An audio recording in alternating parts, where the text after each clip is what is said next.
All right, welcome everybody to the second webinar of our Winter Water Talk series for this year. This is hosted by the Water Action Volunteers and the Citizen Lake Monitoring Network. I'm Paul Skowinski. I'm the statewide educator for the Citizen Lake Monitoring Network, part of the Extension Lakes team here at UW-Stevens Point. And I'm joined by three colleagues from the Water Action Volunteers, Steph Garcia, Katie Bradford, and Emily Heel. They're here helping to run the show today.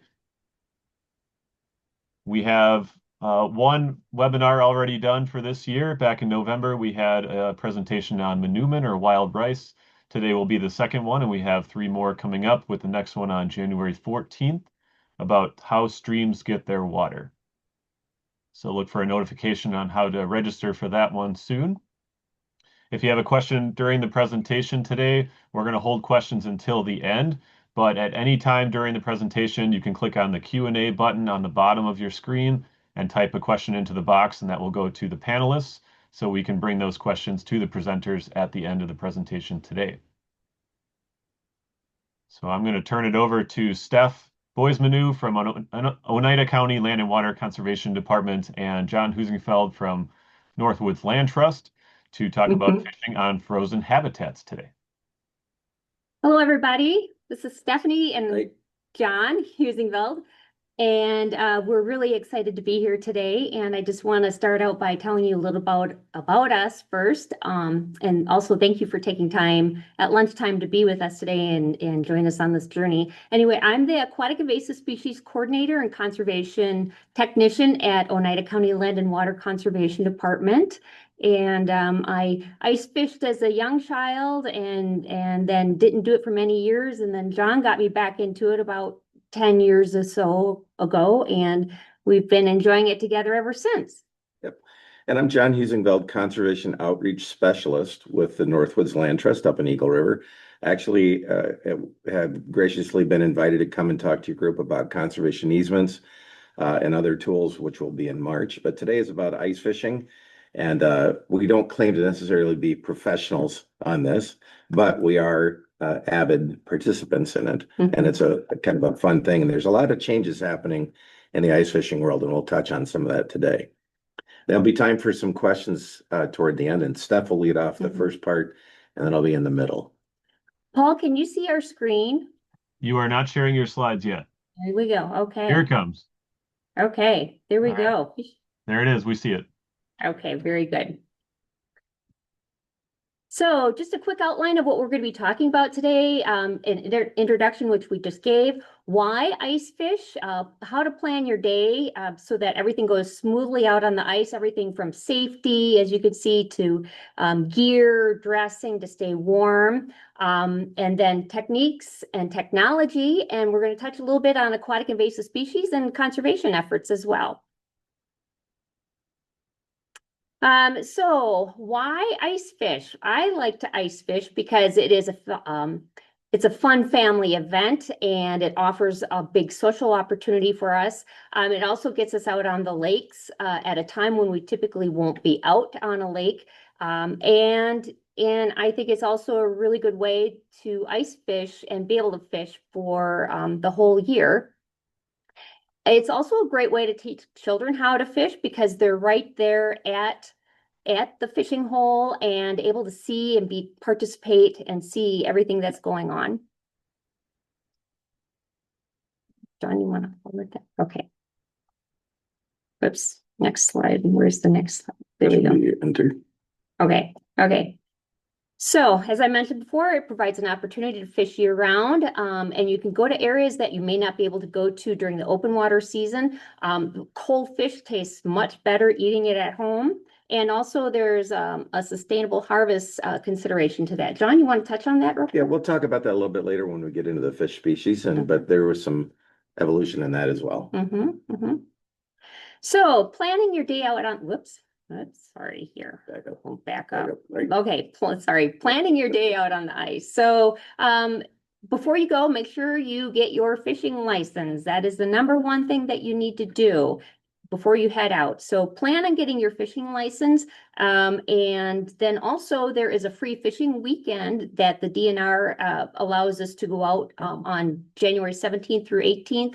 We don't have to have license at that time, but there are regulations that do apply as far as fishing, what you can and cannot fish. So you do need to check with those regulations at the DNR before you head out. Then you also need to decide where to fish and the access point and then safety considerations. We don't want this to happen to you. So we're going to talk about safety tips. And I'm going to mention that unfortunately, we see a lot of this up here in the North Woods.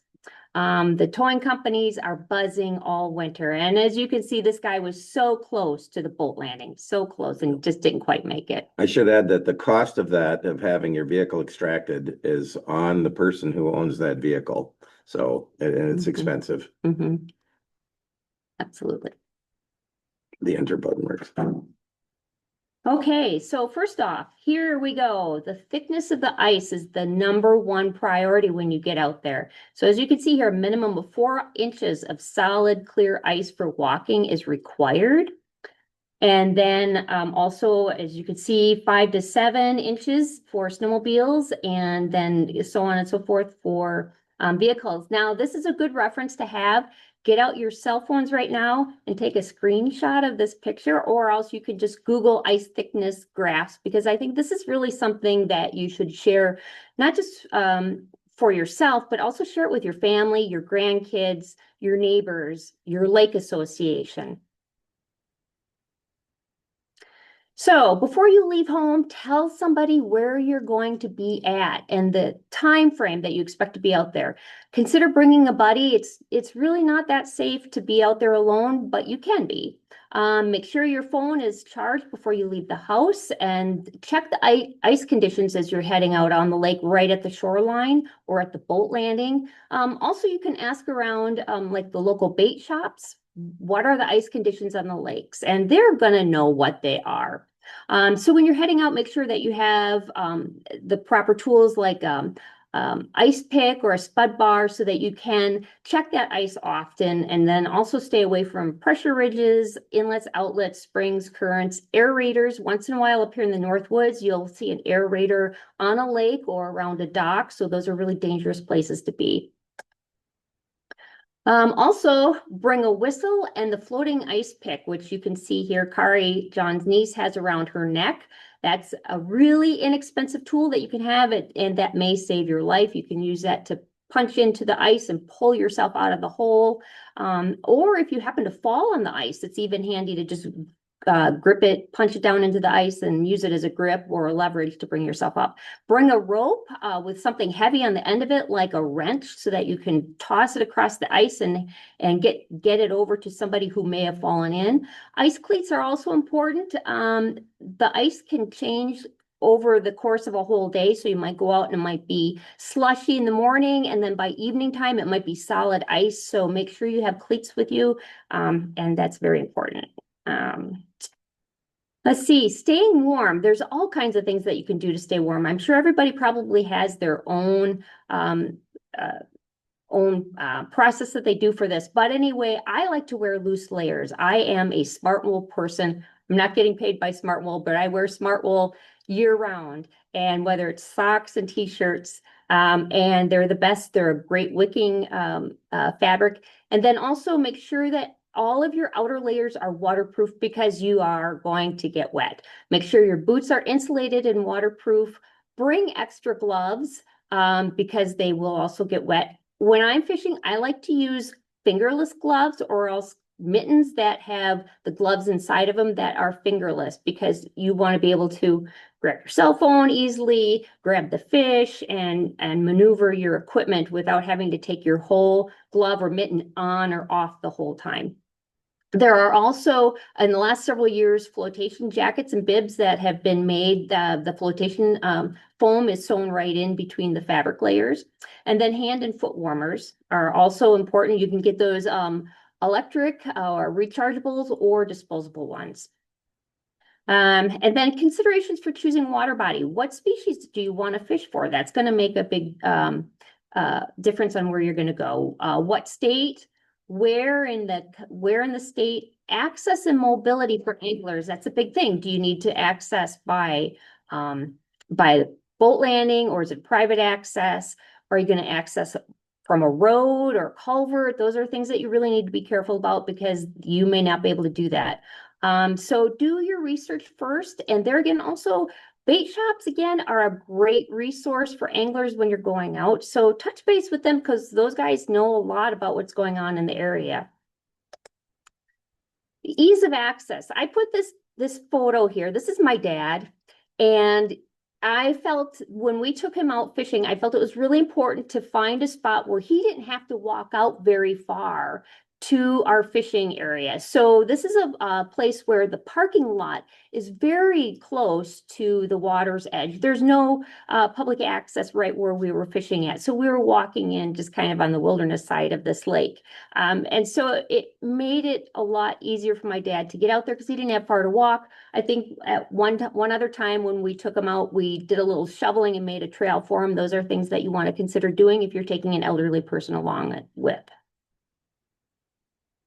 Then where can you get maps to figure out where you want to fish? Well, the DNR has really great resources for that. If you just Google Wisconsin DNR Lakes page, the lakes page that I've got an example there will pop up.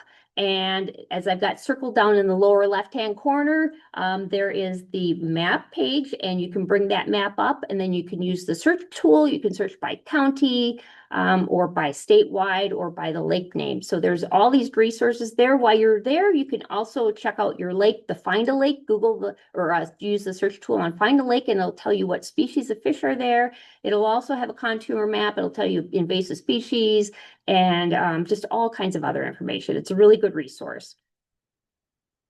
Okay, John. talk just a little bit about the ecology of lakes in wintertime, because that has a lot of bearing on where those fish are going to be. And it's really kind of an interesting process. As lake people, you're probably all familiar with fall turnover. As the surface temperatures start to cool, water becomes most dense at 39 degrees. That's also when it tends to retain a lot of oxygen. And so in the fall, when that water gets dense and heavy, it sinks to the bottom of the lake and brings that oxygen down with it. If it's a lake with a good littoral zone of weed beds, those weed beds can actually be colder if they're in shallow water than the water in a deep lake where that 39-degree water has sunk toward the bottom. Those weeds can still be giving off oxygen. Steph will talk about it more later, but if it's an AIS situation, we have found that milfoil, for instance, can be green all winter long. But those weeds will give off oxygen. At some point, it could become devoid of oxygen if it's a long winter with a lot of snow in there, and that can push fish to a different location. This is a little bit about that oxygen situation. So that cold water sinks toward the bottom. You do get an anaerobic condition right at the very bottom. You get down to about 1 part per minnow. The only thing you'd find living there would probably be a mud minnow that could survive at that low of oxygen. But above that, you would have suitable oxygen for most species of fish. 4 to 5 parts per million is about right. You can have a situation where the oxygen is so depleted, especially in a shallow lake where they don't have the stratification in summer, and the fish might be trapped right below the surface of the ice, looking for that last available oxygen. And that last available oxygen sometimes can run out in a shallow lake, and you can have winter kill where they just don't have enough oxygen to survive. So interesting dynamic there. Finding the fish. So there's lots of things to consider. Stephanie already mentioned the species that you're after, but you just like an open water fisherman, you can consider what time of year it is. We're already in what you would call the midwinter season. So the first ice is considered very active. The fish are often in the weed beds. By now, January 1st, you're usually in a midwinter pattern where fish are relating to deep water, where that oxygen and slightly warmer water are, and then they'll make forays into weed beds. You can look at humps or points for structure. The contour map link that Steph showed you is a great place to download a map of the lake to kind of get an idea of where you want to go. In the old school days, you would start at the shoreline and then dig a hole every 20 feet or so going out, trying to find where the fish are at depth if you go a little bit deeper each time. Now, with all the technology available, there's other easier ways to do that. Time of day can matter as well with species. Any of you who know walleyes know that they're a crepuscular fish. They like it dark. So if you really want to go after walleyes, you're usually better to go right at dawn or dusk or in the nighttime. Whereas a bluegill is a very sight-oriented fish and would be in the middle of the day. I already mentioned seasonal consideration. Snow and shade can make a difference. If there's a lot of snowfall on a lake, it does not get much sunlight through. That prevents the weeds from giving off as much oxygen as they might otherwise. Sometimes snow can be considered a form of structure. If there's clear ice on a lake and a little band of snow, sometimes the fish will hide under that, just like they're hiding under some lily pads because of the shade. The most important are probably dissolved oxygen and temperature.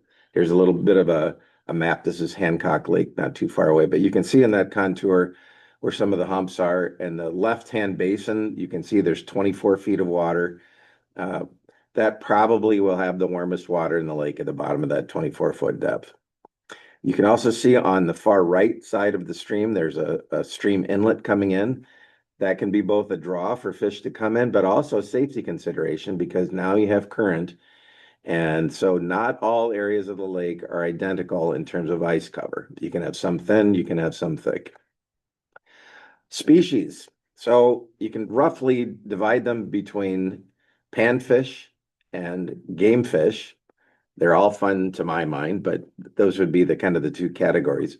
You can catch anything through the ice at some point or another. Somebody's caught a muskie or a smallmouth, but they're relatively rare through the ice.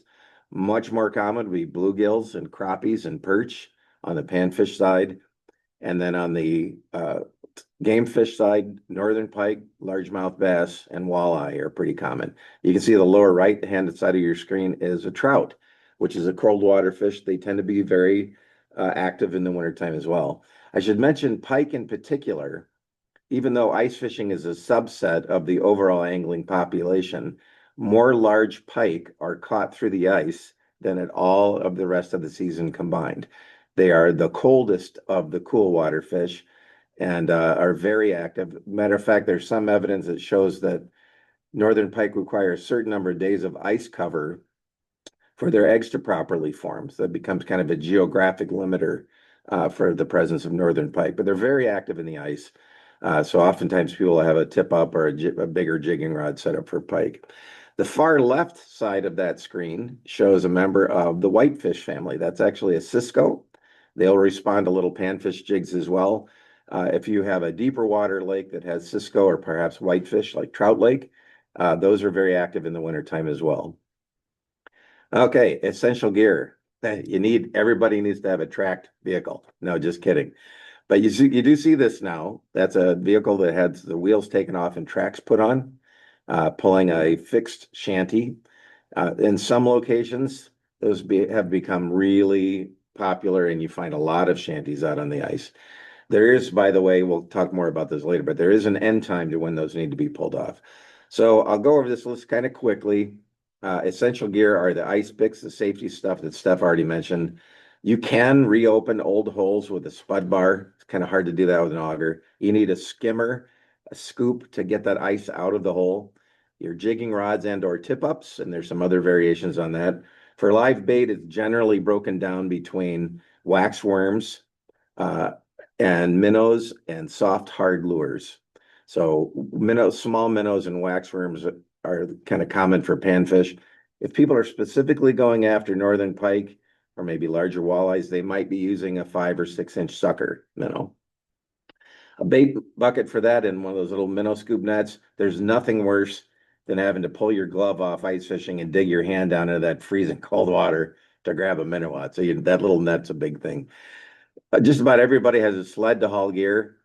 What is a good idea? Paul has a video on ice fishing, and he makes the good point of check out the dimensions of your vehicle to make sure that your sled fits in there first. And bigger the sleds carry more stuff, but it's got to fit in your car. Folding chair is awfully nice to have, although some people will sit on a 5-gallon bucket, extra gloves, some kind of snacks or drinks to bring along. Optional gear, I mentioned the bucket, something to sit on, and then technology. There are flashers, graphs, underwater cameras that can all help you find fish. It's just a matter of how far you want to go down that technology route. Yeah, the rabbit hole of technology. It does make a difference. The people who are seriously into ice fishing carry multiple forms of that technology with them as they go. And that does require batteries, sometimes backup batteries with them as well. We'll talk a bit more about that in a minute. Here's a couple pictures of the gear sleds loaded up. You can see the augers in there, the buckets, a bucket of tip ups. The picture on the left, there's a little bit of an adaptation to have the ice rods so they don't get all tangled.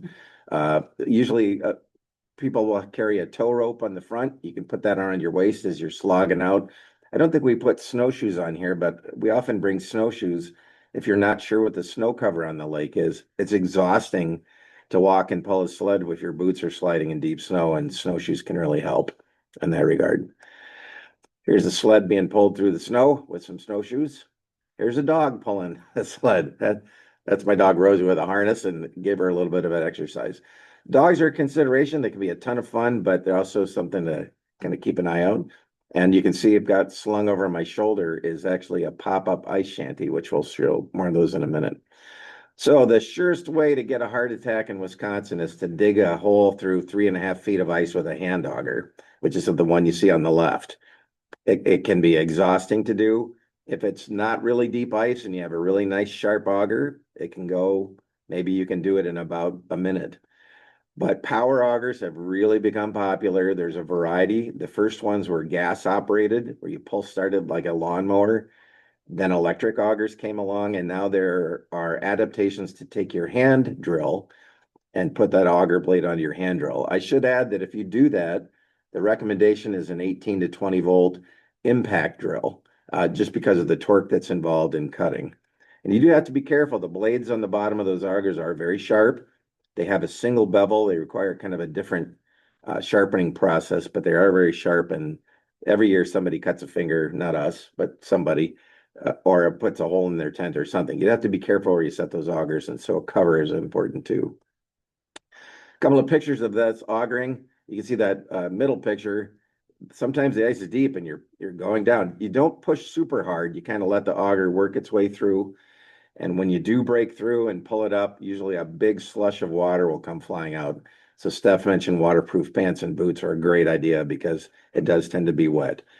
But the advent of power augers enables you to test multiple holes and locations, dramatically increases your effectiveness over just drilling one or two hand auger holes. All right, the rods themselves. So they're typically shorter. The rod you see pictured in the lower left is a spinning rod, an open face spinning rod. Some people will use a casting rod, and there are now reels that look like a fly reel that are free spool ice fishing reels that are designed specifically for ice fishing so that there's less twist in your line. So a lot of people are moving to those, but you can use your open water ultralight ice fishing or open water spinning rod outfit and just use it as it is. But most people would find that a 2 to 3 foot rod is probably a little bit more manageable. You're typically sitting right over the ice hole or very close to it. A major consideration for ice rods, if you fish panfish, which are probably the majority of fishermen, is some kind of a spring bobber. So the picture on the right shows a contraption affixed to the end of the rod that's very light, flexible plastic. It can be adjusted in or out depending on the sensitivity you want. And you have to see with a camera for yourself sometime a bluegill siding up to a little ice fishing jig, flaring its gills and sucking that jig in and spitting it back out, and you never even felt it. It's remarkable how discreet they can be. Those little spring bobbers have the ability to detect that little strike when they suck that bait in. So if you're looking for panfish, using a spring bobber can be a really significant addition to catching those fish.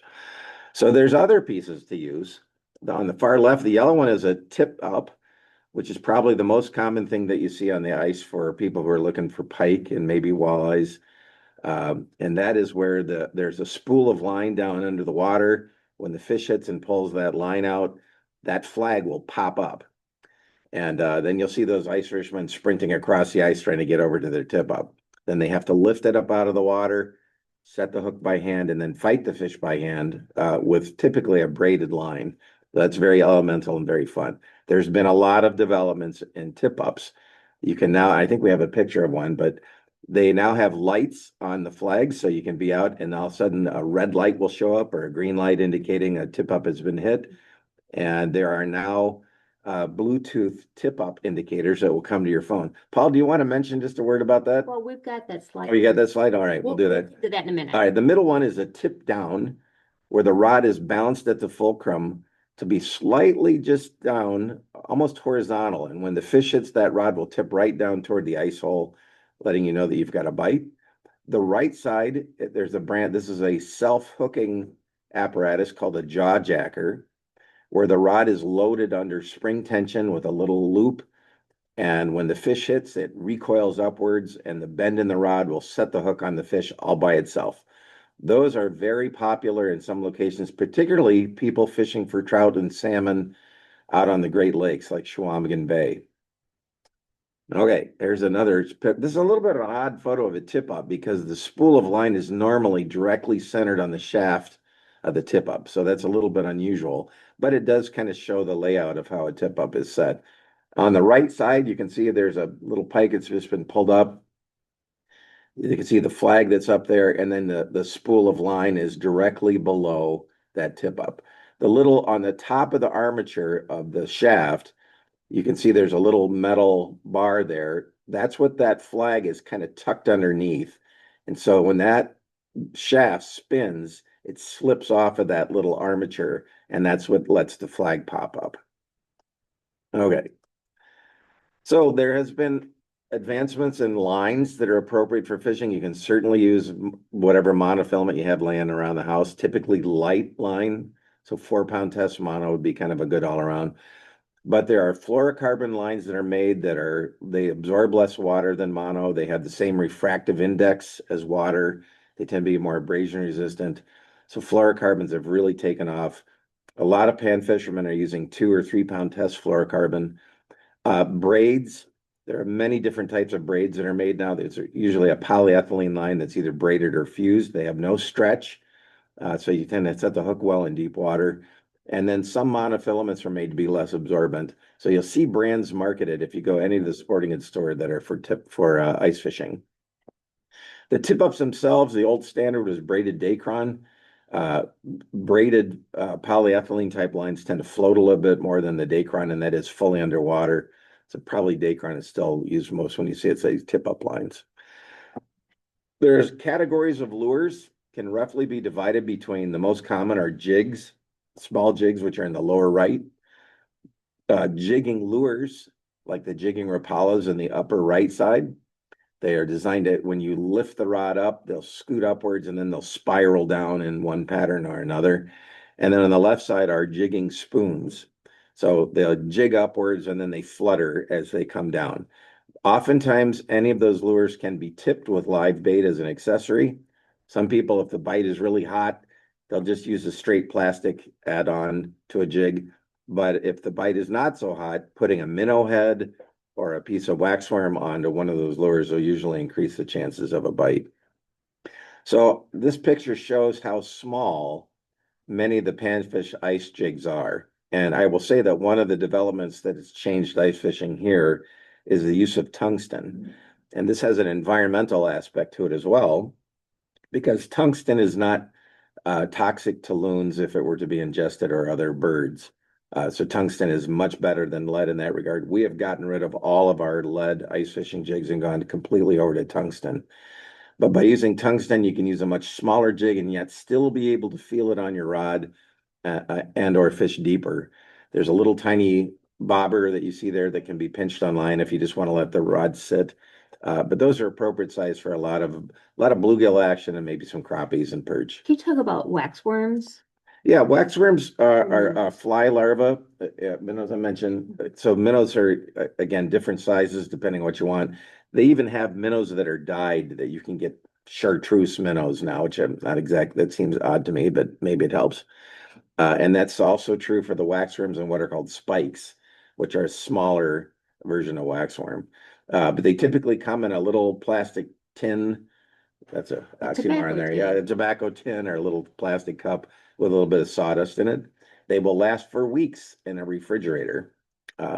So shelters. So the picture on the right is just, I think, too amazing and speaks to how this sport has been evolving. There are gridded streets on big lakes in Minnesota, like Mille Lacs Lake, where you might drive down three different streets and three different intersections to get to where your shelter is. The streets are named and numbered.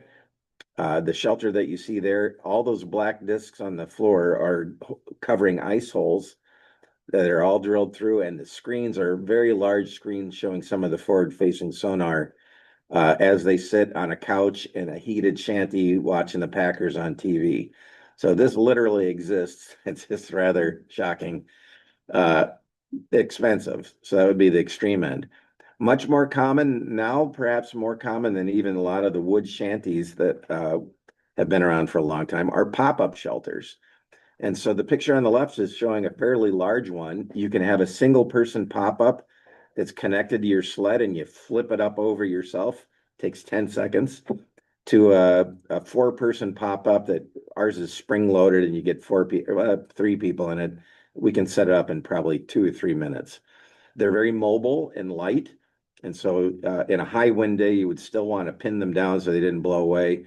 They block some of the light so you can see down into the hole a little bit better, or in the case of some of the graphs, you can see your graph a little better. They have windows that'll zip open so you can look out to see if your tip up is popped up. They typically have some sort of ventilation system that you can open or close as well. Oops. This is, again, showing the holes. You can see on a bright sunny day, it's kind of fun to be able to see down into those holes in the dark of that shelter. Okay.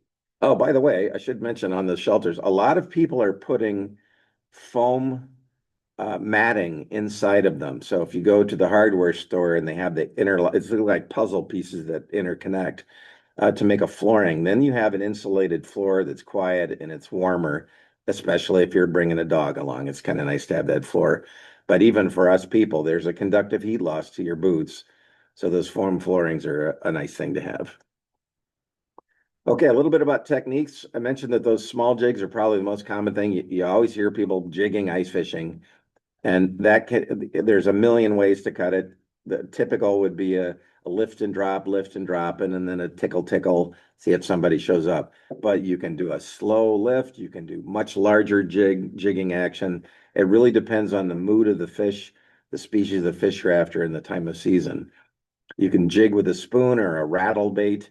I didn't talk about that on the lure one, but there are lures that have rattles on the inside that the fish can feel that through their lateral line and they tend to react to it. Dead sticking is where the bait is left totally still. So it's a set rod, typically on something like a tip down or a jaw jacker, and it's just left to sit on the bottom, and typically with a dead minnow, or it could be a live minnow, but that's known as dead sticking. And then the set lines are the ones that we talked about for tip downs, tip ups, and those jaw jackers. Here's a little bit about the technology. So I mentioned Bluetooth alarms that can be there that you actually get notice on your phone. That is changing things because the rules and regulations have stated that tip ups need to be monitored that you have to be able to respond to them were a fish to hit. Well, that kind of changes that response scenario if it's coming to your phone and to where that could be. So who knows what that will do for the regulations. We're going to have a little bit of video clipped in here in a minute. Underwater cameras are a lot of fun. That's the one technology that we've done is as much as science and just to be able to see the underwater environment. You can see those pond weeds and coontail and elodea down under the water and how the fish react to them is really interesting. You can identify AIS, but you can also see when the fish come in and how they react to the lures. A flasher is one of the earliest forms of sonar that's literally using a dial with an electronic feedback flash from the sonar. The graphs that people have been using for a couple of decades in their boats that show a static image of the bottom can also be used. And then the latest technology are forward-facing sonars, and we'll talk about that in just a second here. Is this where those videos come in? Okay. Yep. Paul, we're going to let you talk about this here since that is your tool. Yeah, so John mentioned the Bluetooth alarm a little bit, and I have several of these when I go ice fishing. And the thing I like most about them is that you don't have to be constantly looking out the window or the door of a shack to see if your flags are up. You can get this alert right to your phone. So it pops the flag up, and when that transmitter goes vertical, it starts blinking a light and it sends an alert to your phone. Um, I think the other thing I really like about them is that it really decreases the number of gut hooked fish because the fish don't take the bait and swallow it for 4 minutes before you even recognize that you have a flag up. So I know instantly, as soon as that flag goes up, that I have a fish on a tip up, and then I can make my way over to that tip up. So I like it just for that reason that I'm not harming as many fish because I'm not always keeping every fish that I'm keeping on a tip up. Yep, that's Okay, great. next slide. Okay, underwater cameras, and Paul, I think you have some video Going here. that, there's some pictures of an underwater camera in the tent. You can, some of them have color, some are black and white. They typically have a light with them as well to illuminate. So in a clear water lake, of course, you can see quite a bit more than you would otherwise. There's some more pictures of it. Yep, Paul, we'll let you take over from here if you want to talk about your tools here. Sure, yep. So I also have an underwater camera, and like John said, the best part of having an underwater camera is that you get to see all the neat stuff that's going on down there. So you can see the plants, you can see bugs, you can see a mud puppy go by, you can see the fish coming in, and it's just really interesting to see all the things that are going on down there. And you can see how a fish is reacting to your bait. So you might notice that you give a bait a real big twitch, and then the fish just takes off. You scared it, and it's gone.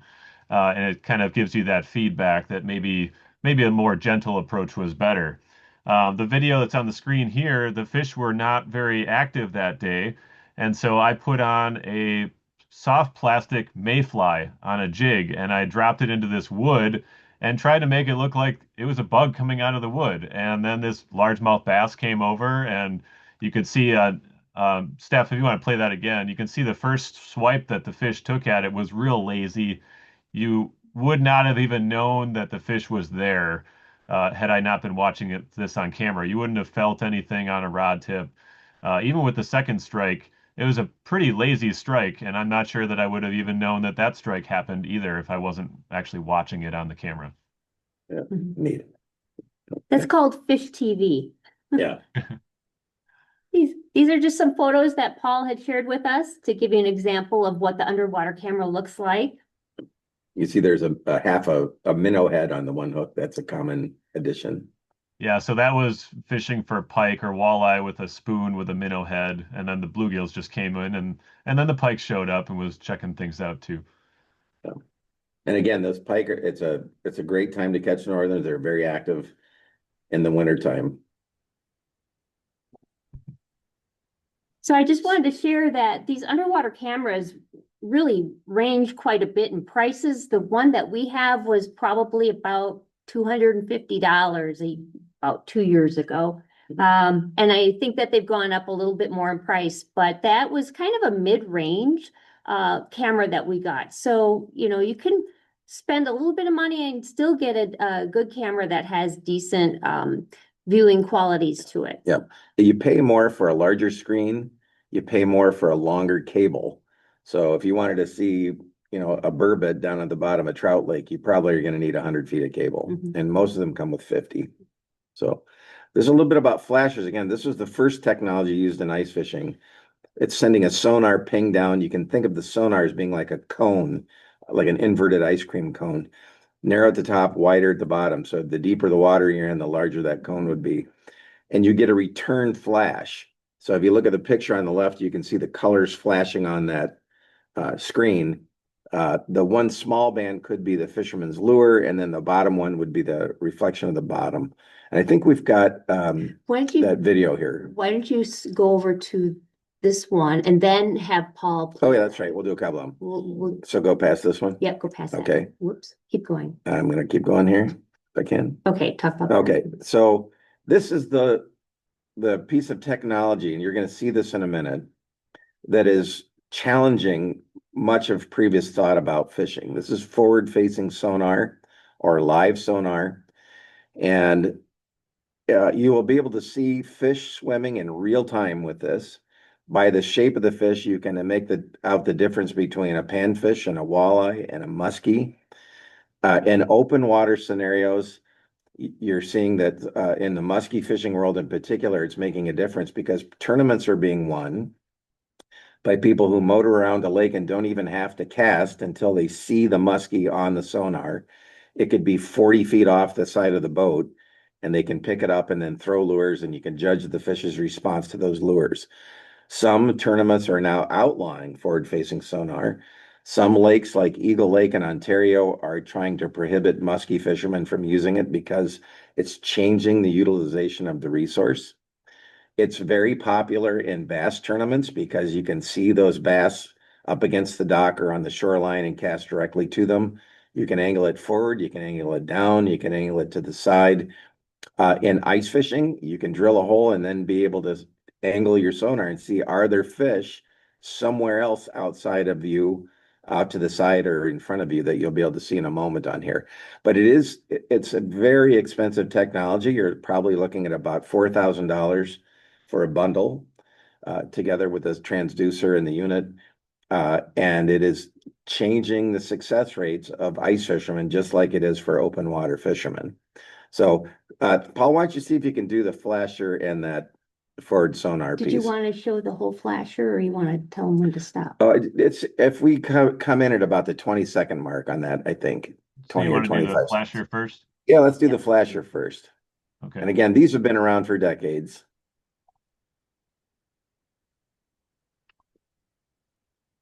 Fish often respond to a lure that looks like it's trying to escape. So make your bait dance up and down in the water.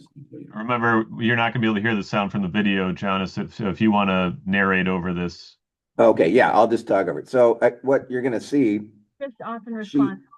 she's jigging, and then you'll be able to see a slight flash that is her lure as it's going down. And then you'll see a flash coming up off the bottom and meeting that lure. And then she sets the hook and gets the fish. If you're adept at it, you can really identify those fish well. You can identify their response to it. And sometimes they set the hook before they even feel it when those marks come together. The upper marks on that flash are typically just surface disturbance. Okay. We're not seeing the video play. Did it go through, Paul? You're not seeing the video? No, for some reason on ours it didn't play. That's because we're. I'm not sure why, but anyway, did you guys see it? Yes, we can see the video. Okay, good. Why don't you go ahead next then, Paul, to that the one with the forward sonar, and I'll just narrate what's happening there too. I think I can remember it. That's a good. So on the on the forward sonar, and you'll see that the gentleman brings a flasher along as well, to kind of fine tune it in. But he uses that forward sonar to first look directly underneath the hole. And when he looks directly underneath the hole, he sees a fish or two. And you can, if you look carefully at those little dots in the bottom, they're finning and swimming in real time. But then he changes the angle of the transducer to shoot not down, but off to the side, thereby scanning. That's the forward feature. And by scanning off to the side, he notes a much larger school of fish off to his side, some 35 feet away. So he picks up, he walks 35 paces over to the side in the direction that he had the sonar pointing. He brings out a power auger and drills through. And then when he drops that forward sonar, he's parked right on top of that school of fish. So you can imagine the technology and the advancement there to be able to search down. If you wondered where the fish aren't directly underneath you, you'll wonder where they are. Well, you can find them with that forward sonar.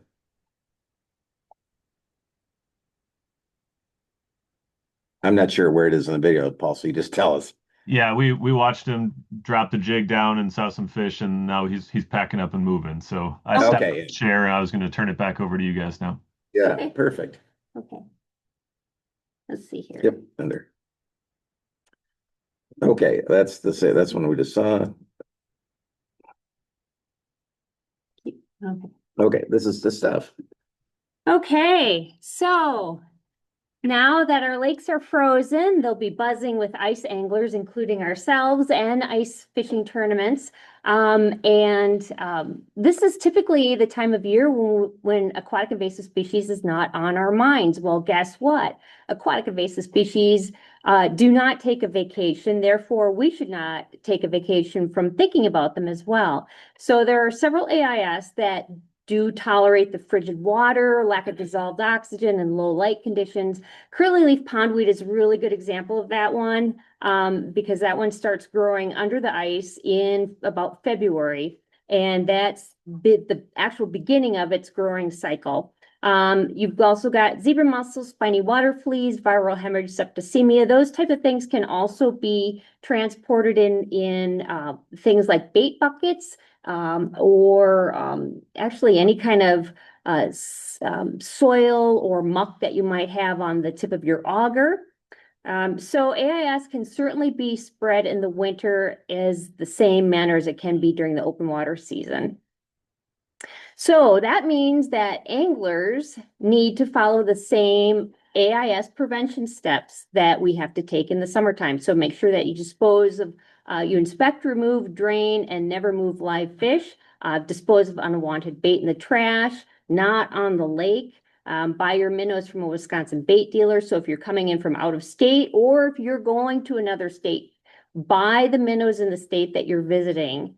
You can use the leftover minnows as long as they have not had water or anything else added to that bait bucket. You can take them away from that lake and then reuse them on that same lake. If I'm sorry, you can use the leftover minnows on the same lake that used them on, as long as no other fish or water was added to that container.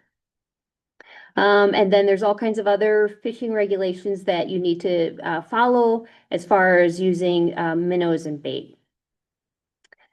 So ice fishing tournaments, if there's any Clean Boats, Clean Waters watercraft inspectors out there, this is a really good time to do outreach with anglers. And here in Oneida County, we did a couple of years of ice angler outreach and some surveys with them as well. And one of the things that we found when we were going out visiting with them is that unlike in the summertime when they're really busy and they need to get in and out of that landing really quickly, and so our watercraft inspections are quick.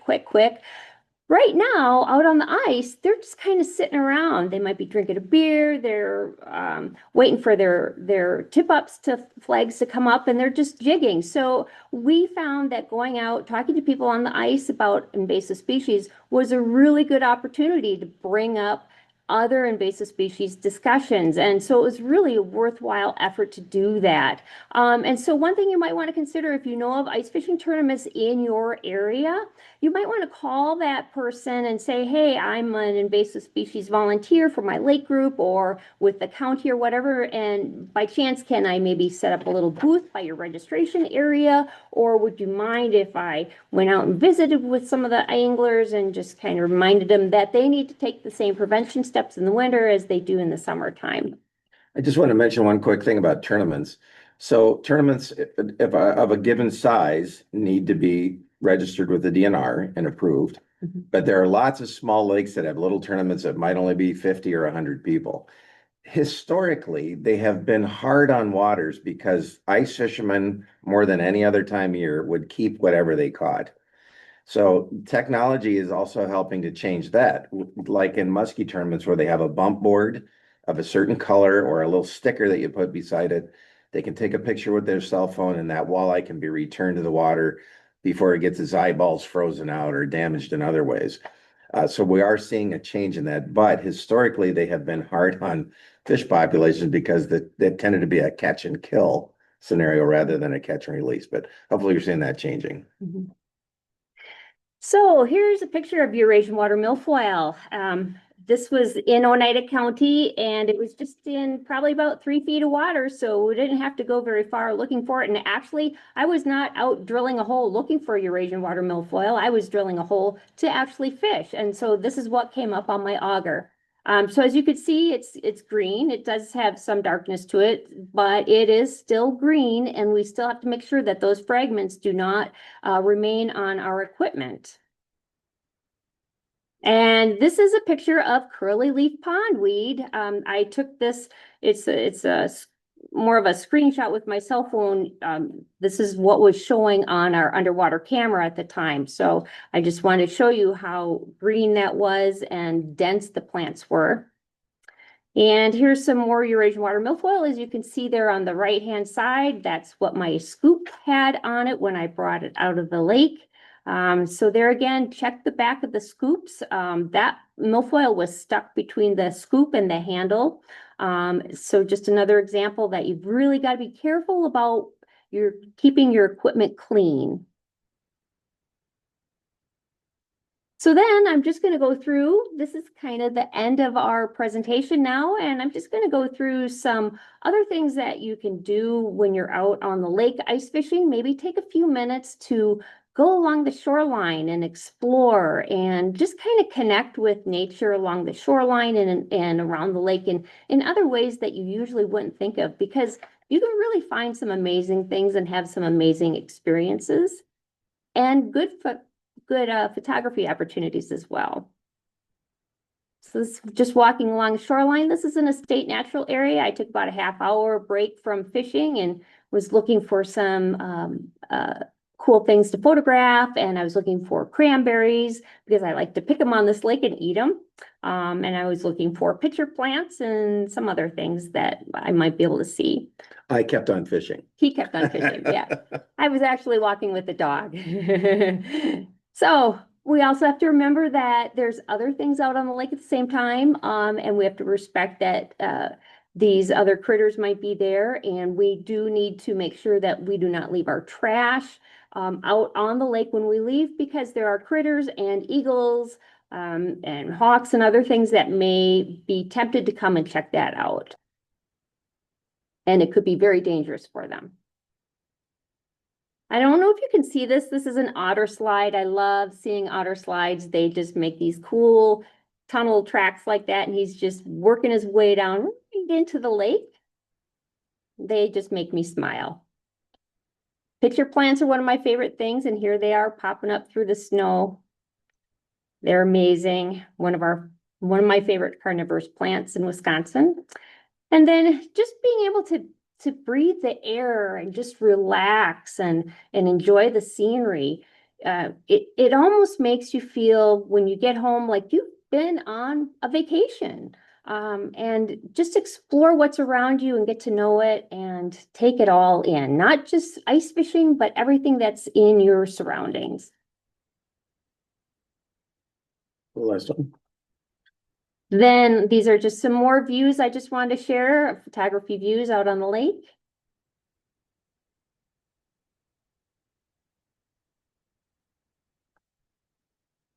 Got to take the dogs with you. As you can see here, the ice is probably still a foot thick, but we had quick warming temperatures that melted all the snow, but the ice was still very safe at that time. And my big helper. And that's it. Thank you very much. I want to mention one just quick other thing. So as we talk about water quality and threats that are happening to the lakes, when we see, let's say, a leaking septic has caused a algae bloom, not only could it be cyanobacteria and toxic blue-green algae, but those algae blooms end up going down to the bottom of the lake and eating up oxygen that is available to those fish. So it's a bigger stress on those fish when you have an algae bloom on a lake. And the other thing, when I was talking about tournaments and harvest, for fishermen as well, and this is open water also, but you'll hear the term selective harvest bandied about often. And people complain that, oh, the crappies were much bigger when Grandpa used to fish here, and now we're just catching these small ones. But if we're continually taking a full limit of larger crappies, for example, out of a lake, we are selectively changing the biology of that lake to make it a larger population of small fish. So we have created a kind of our own scenario there. So you're seeing a lot of lakes now that have panfish limits. It might say only 5 crappies or 5 bluegills, 10 fish in total. On rare occasions, they sometimes have size limits on them as well. or maybe they're asking you to put crappies back that are 14 inches because they're the most successful spawners. So selective harvest is being frank with yourself. What do you really need to have? Do you need to feed an entire family for a couple of weeks, or is it just a meal for one or two of you where maybe 4 or 5 bluegills a piece is plenty? So it's dependent on the biology of that lake. It'd be good to talk to a DNR personnel about what those fisheries are like, uh, and what the fish composition and the dynamics of that population are like before you go out and fish there, because it does make a difference. Selective harvest. Okay, Thank we, you. we have time for questions if anybody had any. Otherwise, Paul, I think you said keep it at about an hour, so. We do have a bunch of questions and, Oh, you do? comments Oh, ready okay. for you. There were two about clear ice. So could you just talk again about how clear ice and cloudy ice differ and just how they look and how strong they are? Yeah, clear ice is the first ice to form. And so when you get a couple of those cold nights and before you have snow cover on it, clear ice can be strong, but you want to definitely test it. Again, no, ice is never exactly the same throughout a lake. But if it does not have snow cover on it, it tends to form well. It tends to be solid. Whereas if you get a snowfall quickly on top of early forming ice, that ice can be much more punky or inconsistent. So you want to be careful with that. I'm always a little bit cautious on clear ice just because I want to put a drill or an auger or a spike through there to see how deep it is, just myself. There are people who love to ice skate the lakes, and their favorite thing is clear ice, and to go out early and to do that. But they're kind of pushing the limits of what that ice safety. Remember, Steph said 4 inches of ice is ideal to know that you're safe on foot. But there are people who push that limit. I would strongly recommend flotation in that situation. Clear ice also lets a lot more light in. You get photosynthesis, you get oxygen coming out of the weed beds. You can also have spookier fish because of that extra light and shadows. Mhm.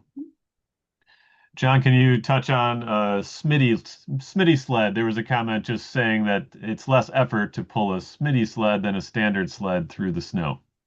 Is that I'm not sure, is that the one that has the little snowcat motor type thing in front of it? I'm not sure what a Smitty sled No, is. I think this is where there's skis underneath, so it elevates the Oh, sled up. okay. Yeah, as long as the snow wasn't super deep where it was, hitting the bottom of the sled, I would think that that would be quite an improvement to put a little skis on there. And then we didn't talk a lot about ATVs and snowmobiles, but a lot of fishermen are going out and hitting their spots with an ATV, or in some cases, they're taking the little SUVs and putting tracks on them. I've actually seen that. Actually, we had a picture of the one on there. So those vehicles are changing. If you go to some of the really big lakes, like Minnesota, I mentioned some of them, they have the little vans that go out in the water with tank tracks on them, and they can take a dozen people. So lots of different vehicles.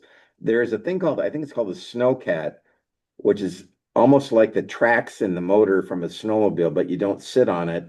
You sit in your sled and steer it from behind.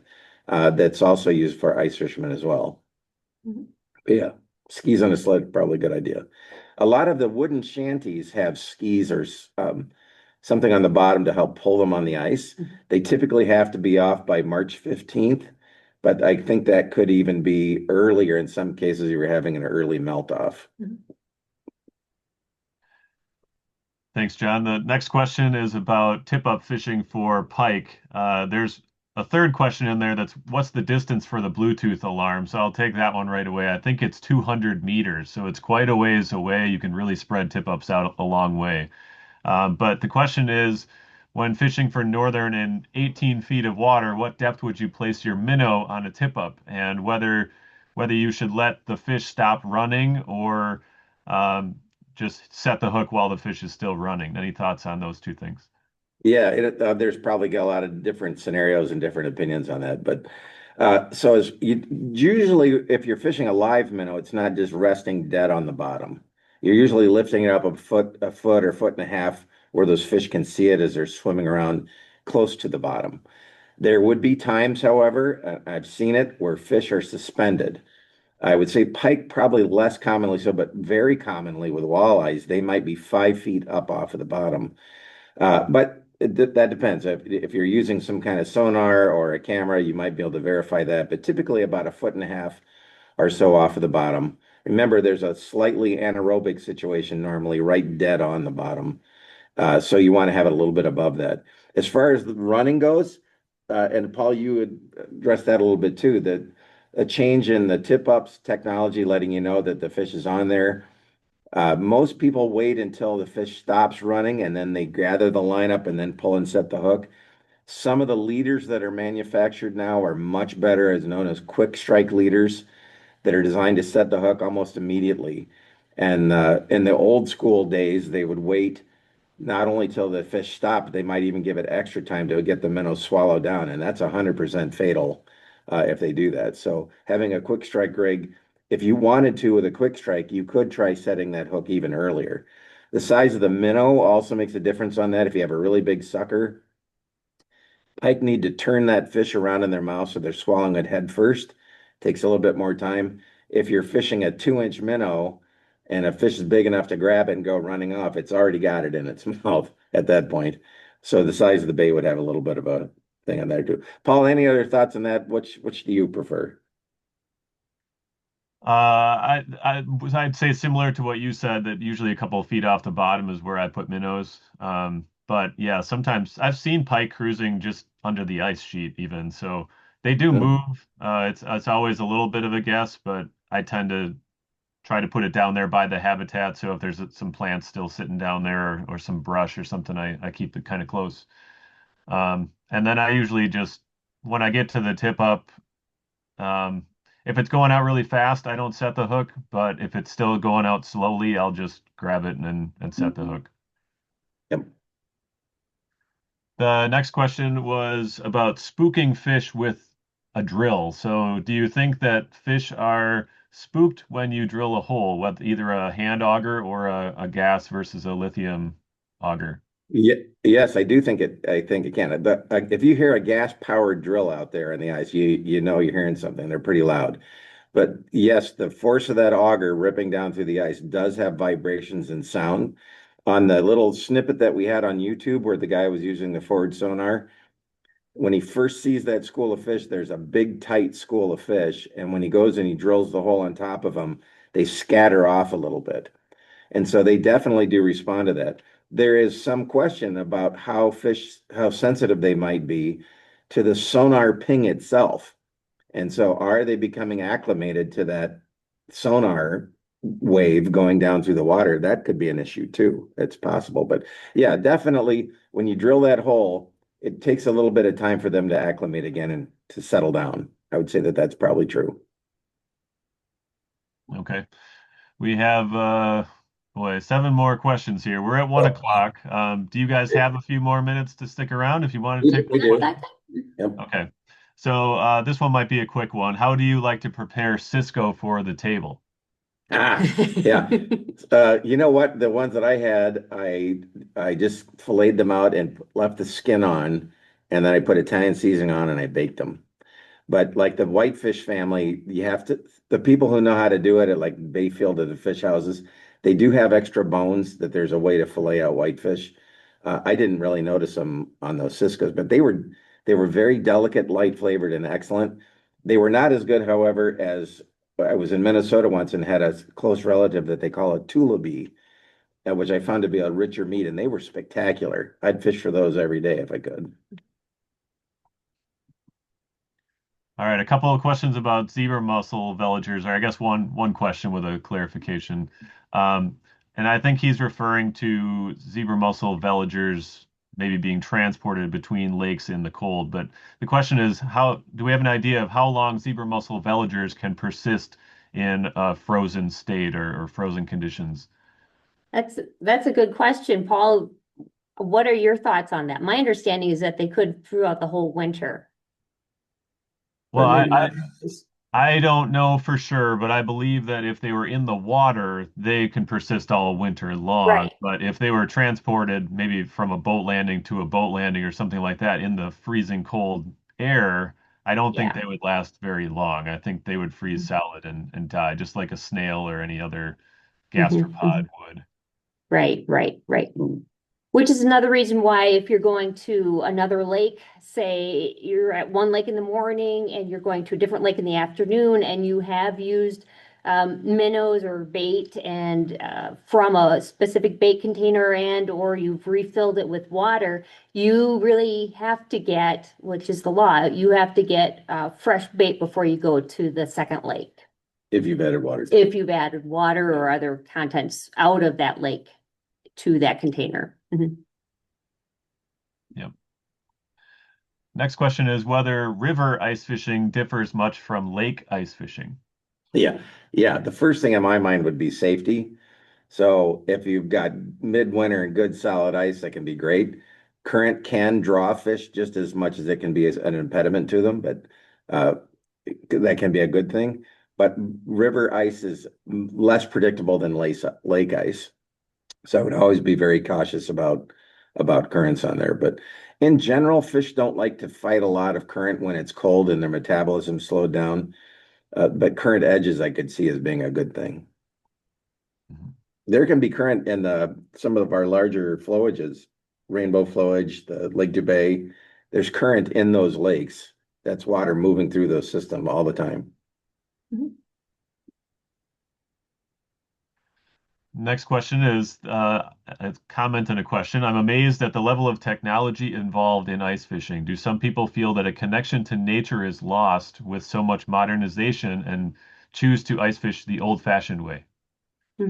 Well, I want to mention, I forgot to mention in the beginning that we are not technology crazy people when it comes to ice fishing. We are just very basic, and the most technology we take out with us is that underwater camera and then my cell phone. Sometimes I leave that underwater camera at home even. If I happen to have my dad with me and he's cold and needs to go into the ice shanty, having that camera there is kind of entertainment for him, which it might be for kids too. But other than that, we don't have the sonars Right. or the flashers or anything. So I still feel connected to the lakes. And the lakes that we choose to go on, the majority of them are within state natural areas by our house, or the smaller lakes that are tucked away do not get a lot of they don't get a lot of use. They don't have snowmobile trails that go across them.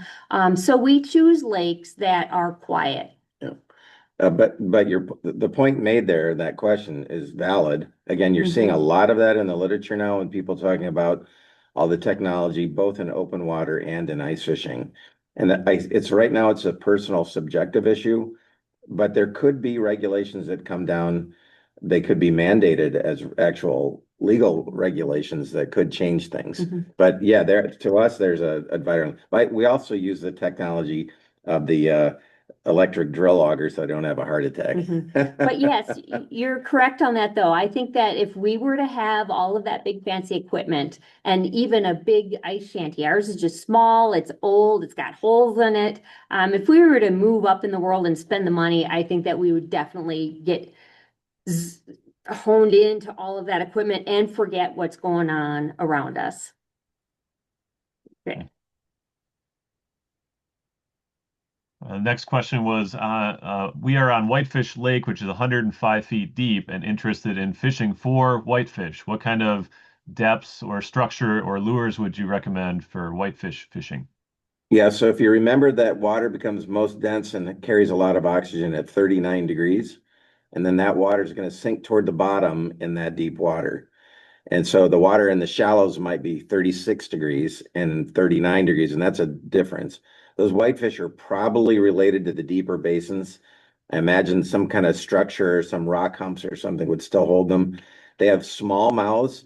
I fished for whitefish on Green Bay, and you're using very small jigging Raps or regular sized panfish ice fishing jigs for those ice fish or whitefish, and especially inland ones where they tend to run a little bit smaller than they do in the Great Lakes. But I would check deep. That'd be another good one to do a query on Lake Link or one of the online resources and talk to the bait shops that help to verify that. All right, we have one more question and one more comment. The comment is just saying, nice job, great presentation to both of you. And the last question is, could a downward facing sonar be modified 90 degrees and be somewhat effective for forward facing sonar? Absolutely. In that little video that we had, the guy first has it pointing straight down, and then he wants to see if there's anything out to the outside of his hole, and he pulls it out of the ice, angles the sonar head, drops it back in, and now it's shooting off to the side. That's that forward facing feature of it. And I, that would be I true think for people in open water too. this question is if somebody just has like an ordinary 2D down Oh, scan type thing oh, that they would use on their boat, could they turn that transducer 90 degrees and shoot it forward? Would that work? I don't think so. I do think a side scan would work. So they have down scan sonar and side scan sonar. But you get a fixed image. It's not like a movie screen where you see them moving, but a side scan would probably show a moment in time where you could see the structure and see some fish.